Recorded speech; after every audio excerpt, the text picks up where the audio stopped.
प्रभु यीशु मसीह के नाम में आप सबको सलाम। मुझे काफ़ी टाइम से रिक्वेस्ट आ रही थी बुक ऑफ इनोक के ऊपर वीडियो बनाने की, लेकिन जो लोग मेरे साथ लंबे टाइम से जुड़े हुए हैं वो जानते हैं कि मैं सिर्फ व्यूज़ के लिए वीडियो नहीं बनाता।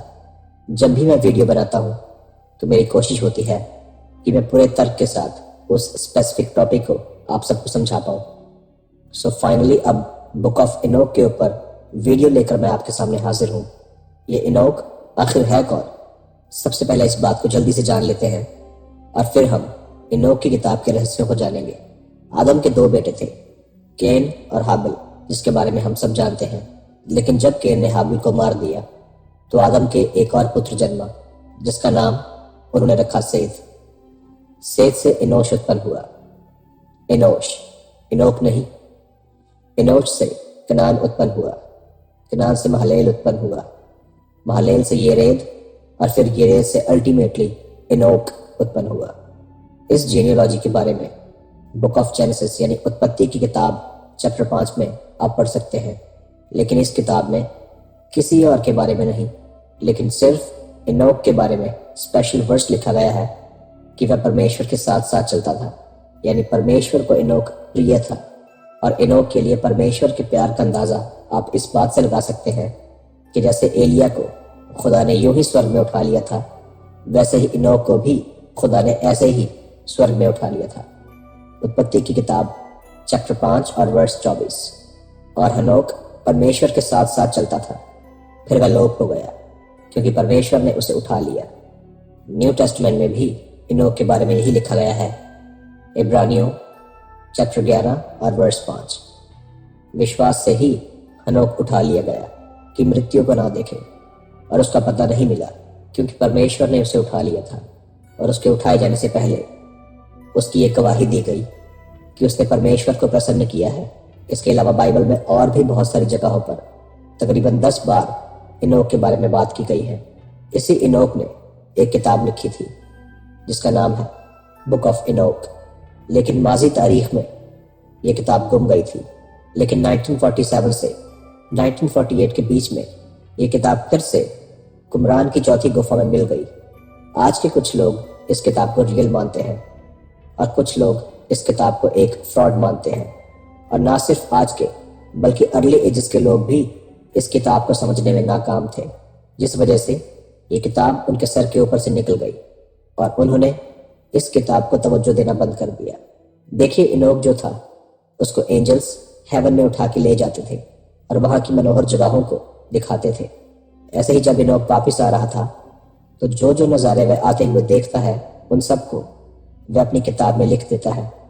चैप्टर 17 और वर्स 2 मैं आपके लिए रीड कर रहा हूँ। तब वह मुझे बवंडर के स्थान पर लाए और उस पहाड़ पर जिसकी चोटी आसमान से बातें करती थी। देखिए, उस टाइम पे उन लोगों को समझ में ही नहीं आता था कि इनोक यहाँ पर आखिर कह क्या रहा है, क्योंकि उस वक्त ऐसी टेक्नोलॉजी मौजूद ही नहीं थी कि हम इंसान पृथ्वी के वायुमंडल के बाहर से देख पाए। तो इनोक ने कौन सी बवंडर की जगह देख ली? तो जवाब आपको इस तस्वीर में मिल गया होगा। अर्थ के एटमॉस्फेयर को अगर आप देखें तो ये बाहर से एक टॉर्नेडो की तरह यानी एक बवंडर की तरह गोल चक्र में घूमता हुआ नजर आता है। अक्टूबर 24 सन 1946 को इंसानों ने V2 मिसाइल लॉन्च की, जिस पर 35 मिलीमीटर मोशन पिक्चर कैमरा लगा हुआ था, जिसने दिखाया कि अर्थ का एटमॉस्फेयर एक बवंडर की तरह घूमता है, जैसा कि इनोक ने हजारों साल पहले लिखा था। तो जिस चीज को हम इंसानों ने हाल ही में देखा है, उस चीज के बारे में अर्ली एजेस के लोग इमेजिन भी नहीं कर सकते थे।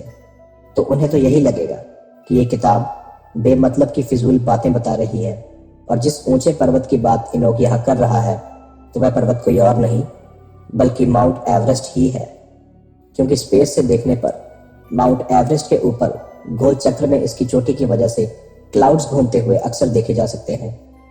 अगले वर्ष में इनोक कहता है, और मैंने चमकीले स्थानों को, बिजली के स्थान को और अत्यधिक गहराइयों को, जहां अग्निमय धनुष तीरों के साथ और तरकश था, अग्निमय तलवार और सारी बिजलियों को देखा।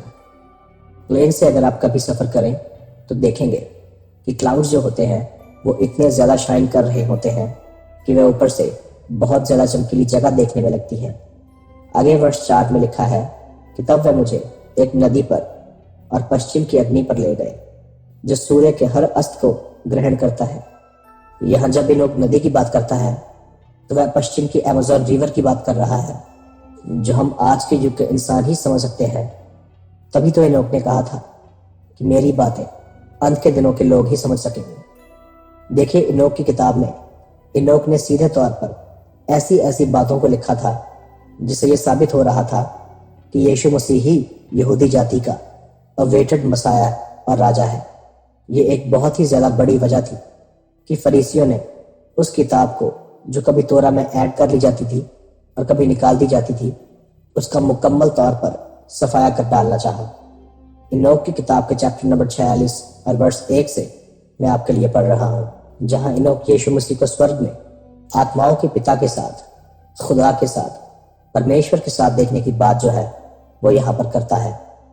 वहां मैंने उसको देखा जो दिनों का प्रमुख यानी अति प्राचीन है, और उसका सर ऊन की तरह सफेद था, और उसके साथ एक दूसरा व्यक्ति भी था जो मनुष्य की तरह दिखाई दे रहा था, और उसका मुख पूरी तरह मनोहरता से भरपूर था जैसे पवित्र स्वर्गदूतों का होता है। दानियल की किताब अगर आप पढ़ें तो चैप्टर 7 और वर्ष 9 में दानियल भी कुछ ऐसा ही लिखता है। मैंने देखते देखते अंत में क्या देखा कि सिंहासन रखे गए और कोई अति प्राचीन विराजमान हुआ। ये वही अति प्राचीन है जिसको इनोक की किताब में दिनों का प्रमुख कहा गया है। उसका वस्त्र हिम सा उजला और सर के बाल निर्मल ऊन सरीखे थे। यहाँ दानियल भी वैसा ही डिस्क्रिप्शन बता रहा है जैसा कि इनोक की किताब में इनोक बता रहा है। और मैंने एक स्वर्गदूत से पूछा जो मेरे साथ चला था और मुझे सारे भेद दिखा रहा था, इस मनुष्य के पुत्र के विषय में वह कौन है और किस स्थान से है, और वह दिनों के प्रमुख यानी अति प्राचीन के साथ क्यों गया है। यहाँ पर इनोक एक ऐसी बात लिख रहा है जो सीधे सीधे यहूदियों की बोलती बंद कर देती है। देखिए, बुक ऑफ इनोक सबसे पुरानी किताब है। The most ancient scripture is book of Enoch only. उस किताब में भी, या यूं कहिए कि फर्स्ट नॉन बुक में भी, हमें यीशु मसीह का जिक्र होता हुआ नजर आ रहा है। उस समय तो पृथ्वी पर यीशु मसीह का जन्म भी नहीं हुआ था, और इनोक यहाँ यीशु मसीह के लिए देखिए क्या टाइटल यूज कर रहा है। वो यीशु मसीह को सन ऑफ मैन यानी मनुष्य के पुत्र का टाइटल दे रहा है। यूहन्ना को जब प्रकाशन मिला और उसने बुक ऑफ रेवलेशन लिखी, तो जब वह अपने विजन में जिस शख्सियत को देखता है तो वह भी उसके लिए सन ऑफ मैन शब्द का उपयोग ही करता है। प्रकाशित वाक्य चैप्टर 1 और वर्ष 13। और उन दीवटों के बीच में मनुष्य के पुत्र सरीखा एक पुरुष को देखा जो पांव तक का वस्त्र पहने और छाती पर सुनहला पटुका बांधे हुए था। प्रकाशित वाक्य चैप्टर 14 और वर्ष 14। और मैंने दृष्टि की और देखो, एक उजला बादल है, और उस बादल पर मनुष्य के पुत्र से लिखा कोई बैठा है, जिसके सर पर सोने का मुकुट और हाथ में चोखा हंसुआ है।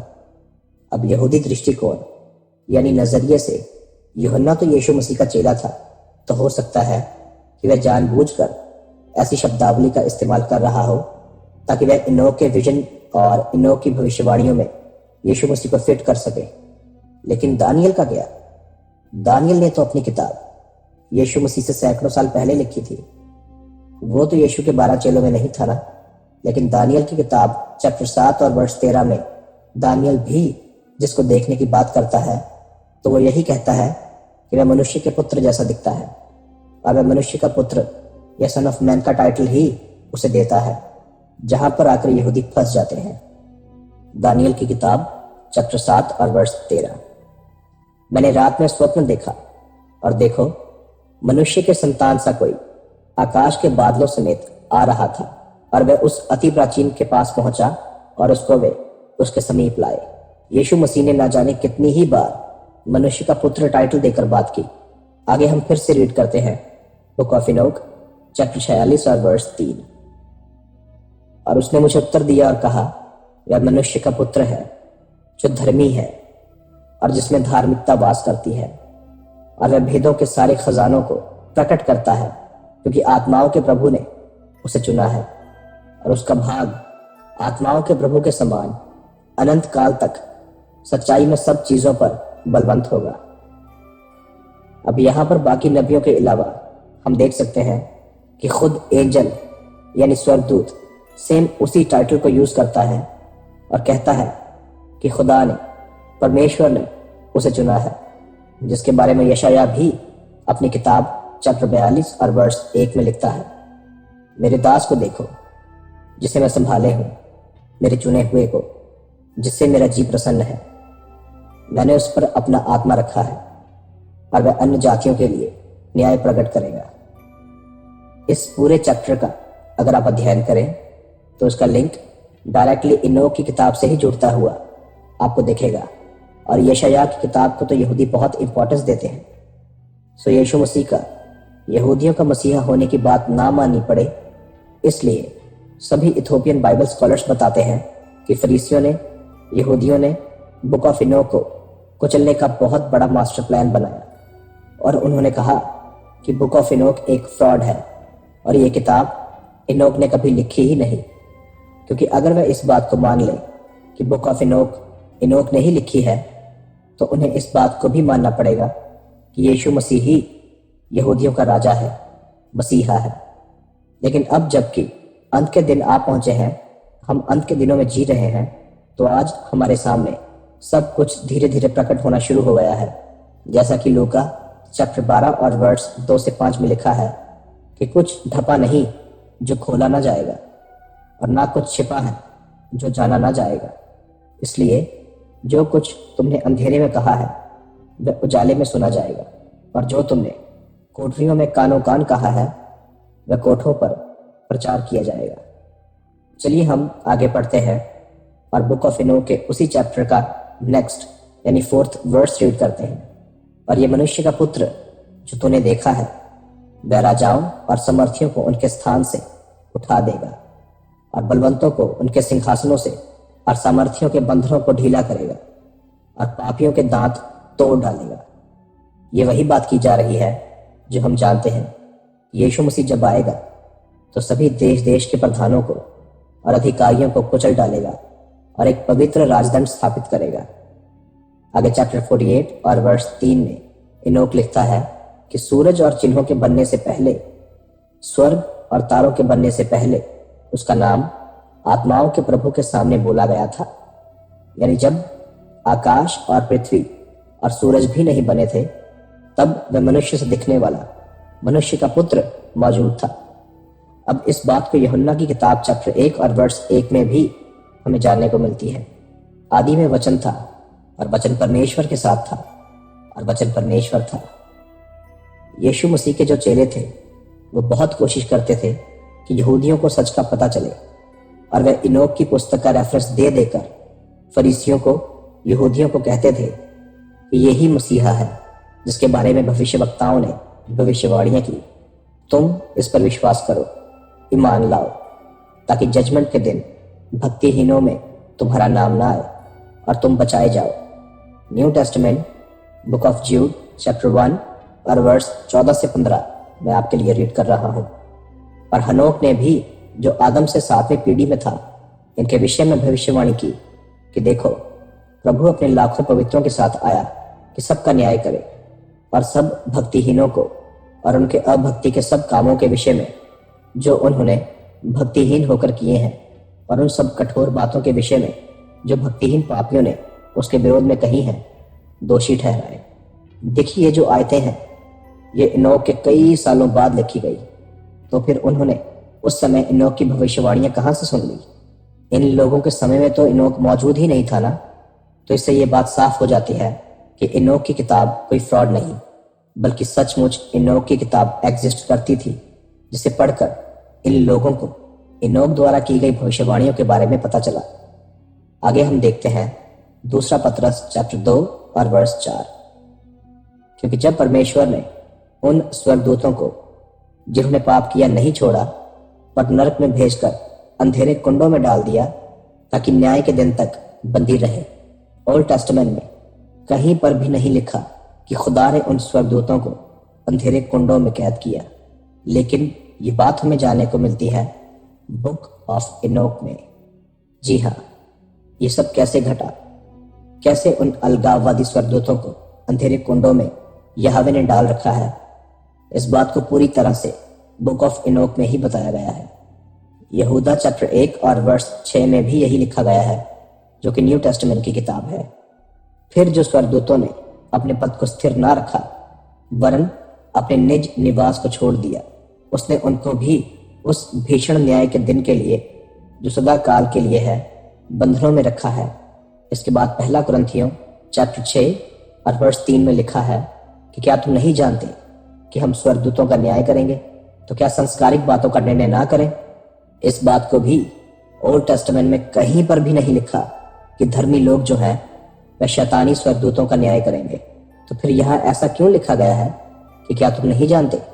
दरअसल ये बात बुक ऑफ इनोक में बताई गई है कि जो धर्मी लोग हैं वह अभिषिक्त पुरुष के निज भाग है, और वह उस चुने हुए अभिषिक्त पुरुष के साथ यानी यीशु मसीह के साथ शैतानी स्वर्गदूतों का न्याय करेंगे। सो इतने सारे प्रूफ देखने के बाद हमें यह बात जानने को मिलती है कि बुक ऑफ इनोक कोई झूठ नहीं बल्कि यीशु के खिलाफ यहूदियों की चाल थी। जैसा कि माइकल लेक और रैंडल डी चेस्टनट कहते हैं कि यहूदियों ने यीशु मसीह को और यीशु से जुड़ी हुई हर चीज को पना कर देने की हर मुमकिन कोशिश की, जिसमें कि बुक ऑफ इनोक भी मौजूद है। और क्योंकि यहूदियों ने इस किताब को रिकॉग्नाइज नहीं किया, इसलिए मसीहियों ने भी बिना सच्चाई को पहचाने, बिना सच्चाई की जांच पड़ताल किए इस किताब को दरकिनार कर दिया, सिर्फ यहूदियों की ओर देखते हुए। इथोपियन बाइबल जो है उसमें आज की डेट में भी बुक ऑफ इनोक इंक्लूडेड है। मेरी एक वीडियो पर एक मोहतरमा ने कमेंट किया था कि book of Enoch is fake और मसीहियों को बुक ऑफ इनोक रीड नहीं करनी चाहिए। मैं उस कमेंट का स्क्रीनशॉट नहीं दिखाना चाहता ताकि उस मोहतरमा के कमेंट पे जाकर लोग रिप्लाईज देना ना शुरू कर दें, लेकिन आप इस बात से लोगों की मानसिकता देख सकते हैं कि किस तरह से आज के मसीही बिना रिसर्च किए कुछ भी मान लेते हैं, कुछ भी धारणा धर लेते हैं। यीशु मसीह के खुद चेले उस किताब को रीड करते थे और आजकल के मसीही बिना सोचे, बिना समझे, बिना जांच पड़ताल किए इसे गलत बता देते हैं। मत्ती की पुस्तक चैप्टर 22 और वर्ष 23 में कुछ सदूकी लोग जो ये मानते हैं कि मरे हुओं का पुनरुत्थान यानी जी उठना पॉसिबल ही नहीं है, यीशु मसीह के पास आए और यीशु से पूछा कि हे गुरु, मूसा ने कहा था कि यदि कोई बिना संतान मर जाए तो उसका भाई उसकी पत्नी से शादी करे और उसके लिए संतान उत्पन्न करे। अब हमारे यहाँ 7 भाई थे जिन्होंने बारी बारी से पहले भाई की पत्नी से शादी की और बिना संतान उत्पन्न किए मर गए, और इस सब के बाद वो औरत भी मर गई। तो जब इनका पुनरुत्थान होगा तो वह किसकी पत्नी होगी। मत्ती की पुस्तक चैप्टर 22 और वर्ष 29 से 30 तक। यीशु ने उन्हें उत्तर दिया कि तुम पवित्र शास्त्र और परमेश्वर की सामर्थ्य नहीं जानते, इस कारण भूल में पड़े हो, क्योंकि जी उठने पर ब्याह शादी ना होगी, परंतु वे स्वर्ग में परमेश्वर के दूतों की नाई होंगे। अब सवाल ये आता है कि यीशु यहाँ कौन से पवित्र शास्त्र की बात कर रहा है। तो जवाब है, यीशु यहाँ बुक ऑफ इनोक की ही बात कर रहा है। बुक ऑफ इनोक चैप्टर 15 और वर्ष 4 से 7 में इस चीज के बारे में लिखा है, and you were spiritual, Holi, living an eternal life, but you became unclean upon the woman and begot children through blood of flesh, and lusted after the blood of man, and produced flesh and blood, as they do, who die and are destroyed. And for this reason I give men wives, so they might sow seed in them, so that children might be born by them, so that deeds might be done on the earth. But you formerly were spiritual, living an eternal, immortal life for all the generations of the world. For this reason I did not arrange wives for you, because the dwelling of the spiritual ones is in heaven. यहाँ पर हमारे उद्धारकर्ता Jesus Christ खुद book of Enoch का reference देते हुए देखे जा सकते हैं। ऑलराइट, तो मैं आशा करता हूँ कि आज बुक ऑफ इनोक के बारे में आपको कुछ नया सीखने को मिला होगा। अगर आप पहली बार मेरे चैनल पर आए हैं तो मैं रिक्वेस्ट करता हूं कि प्लीज आप नीचे दिए गए लाल रंग के सब्सक्राइब के बटन पे क्लिक कर लीजिए और साथ वाले बेल आइकन को भी प्रेस कर दीजिए, ताकि जब भी मैं कोई नई वीडियो अपलोड करूं तो उसका नोटिफिकेशन आपके फोन में पहुंच जाए। ये बिल्कुल फ्री है।